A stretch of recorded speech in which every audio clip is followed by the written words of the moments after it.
Good morning, everyone. Good morning, Mr. Lyons. It's so great to see everyone here today. Look at what's there. I saw that. Fire. We have a fireplace going in the library. It's so cool. Joe probably wanted to eat that. Yeah, that's silly. Well, we're going to read a story today. It's called The Polar Express. Okay? And while I read this, I'd like you to think what's your favorite part. Okay? Let's start off. The Polar Express. Written and illustrated by Chris Mann Allsborough. If I hold it this way, can everyone see? Yeah. On Christmas Eve, many years ago, I lay quietly in my bed. I did not rustle the sheets. I breathed slowly and silently. I was listening for a sound. A sound a friend had told me I'd never hear. The ringing bells of Santa's sleigh. There is no Santa, my friend had insisted, but I knew he was wrong. Late that night I did hear sounds, though not of ringing bells. From outside came the sounds of hissing steam and squeaking metal. I looked through my window and saw a train standing perfectly still in front of my house. It was wrapped in an apron of steam. Snowflakes fell lightly around it.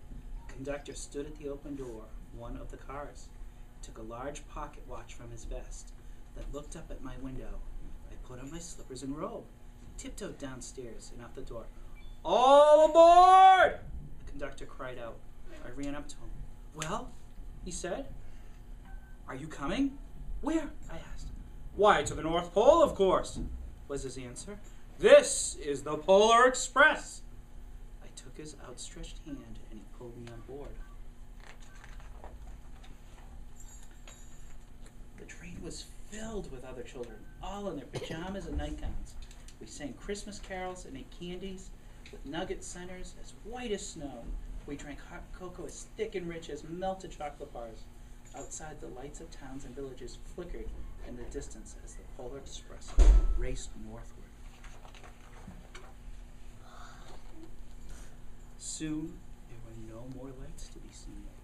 We traveled through cold, dark forests where lean wolves roamed and white-tailed rabbits hid from our train as it thundered through the quiet wilderness. We climbed mountains so high it seemed as if we would scrape the moon. But the Polar Express never slowed down. Faster and faster we ran along, rolling over peaks and through valleys like a car on a roller coaster. The mountains turned into hills, the hills to snow-covered plains. We crossed a barren desert of ice, the great polar ice cap. Lights appeared in the distance. They looked like the lights of a strange ocean liner sailing on a frozen sea. "There," said the conductor, "is the North Pole." The North Pole. It was a huge city, standing alone at the top of the world, filled with factories where every Christmas toy was made. At first, we saw no elves. "They are gathering at the center of the city," the conductor told us. "That is where Santa will give the first gift of Christmas." "Who receives the first gift?" we asked. The conductor answered, "He will choose one of you." "Look!" shouted one of the children. "The elves!" Outside, we saw hundreds of elves. As our train drew closer to the center of the North Pole, we slowed to a crawl. So crowded were the streets with Santa's helpers. When the Polar Express could go no farther, we stopped and the conductor led us outside. We passed through the crowd to the edge of a large open circle. In front of us stood Santa's sleigh. The reindeer were excited. They pranced and paced, ringing the silver sleigh bells that hung from their harnesses. It was a magical sound like nothing I'd ever heard. Across the circle, the elves moved apart and Santa appeared. The elves cheered wildly. He marched over to us and, pointing to me, said, "Let's have this fellow here."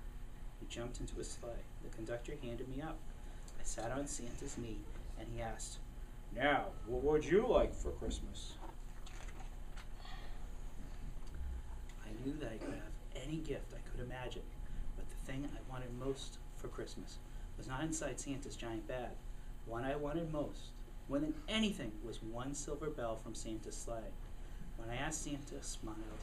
Then he gave me a hug, and he told an elf to cut a bell from a reindeer's harness. The elf tossed it up to Santa.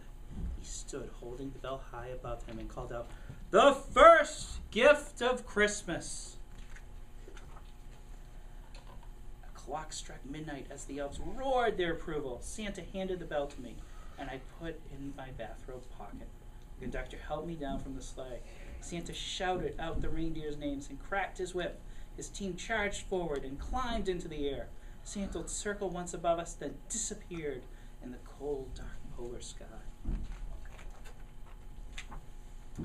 As soon as we were back inside the Polar Express, the other children asked to see the bell. I reached into my pocket, but the only thing I felt was a hole. I'd lost the silver bell from Santa Claus' sleigh. "Let's hurry outside and look for it," one of the children said. But the train gave a sudden lurch and started moving. We were on our way home. It broke my heart to lose the bell. When the train reached my house, I sadly left the other children. I stood at my doorway and waved goodbye. The conductor said something from the moving train, but I couldn't hear him. "What?" I yelled out. He cupped his hands around his mouth. "Merry Christmas!" he shouted. The Polar Express let out a loud blast from its whistle and sped away. On Christmas morning, my little sister Sarah and I opened our presents. When it looked as if everything had been unwrapped, Sarah found one last small box behind the tree. It had my name on it. Inside was the silver bell. There was a note. "Found this on the seat of my sleigh. Fix that hole in your pocket. Signed, Mr. C." I shook the bell. It made the most beautiful sound my sister and I had ever heard. But my mother said, well, that's too bad." "Yes," said my father, "it's broken."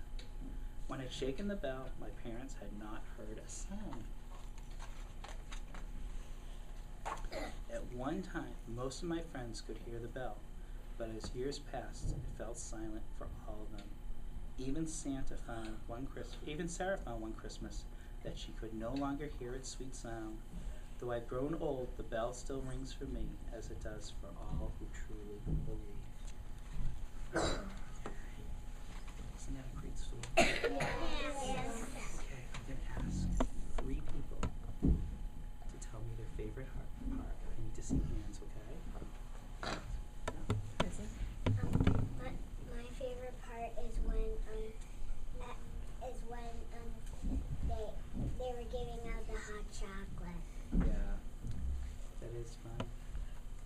My favorite part was when we got the bell. That is a great part. I liked that there was lots of kids on the bus. Mm-hmm. On the train? Oh, you're good. Yeah, it was like being on a bus. That wasn't great.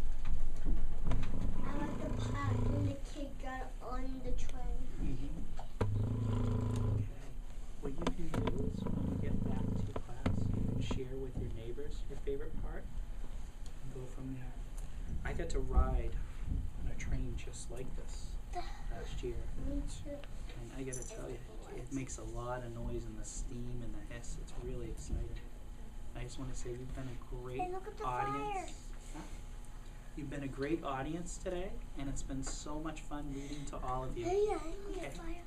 Up, there's fire up there. And I just want to say have a wonderful holiday break and be safe. And I look forward to seeing you in the new year. And when we come back, it's going to be a new year. Does anyone know what year it's going to be? It's going to be vacation. 2012. 2012, right. 2012 seems like a big number, doesn't it? Look at the fire. I know. Isn't it so neat there's a fire? It's going out. I know. Because I saw hands. Yeah, okay. Thank you again, everyone.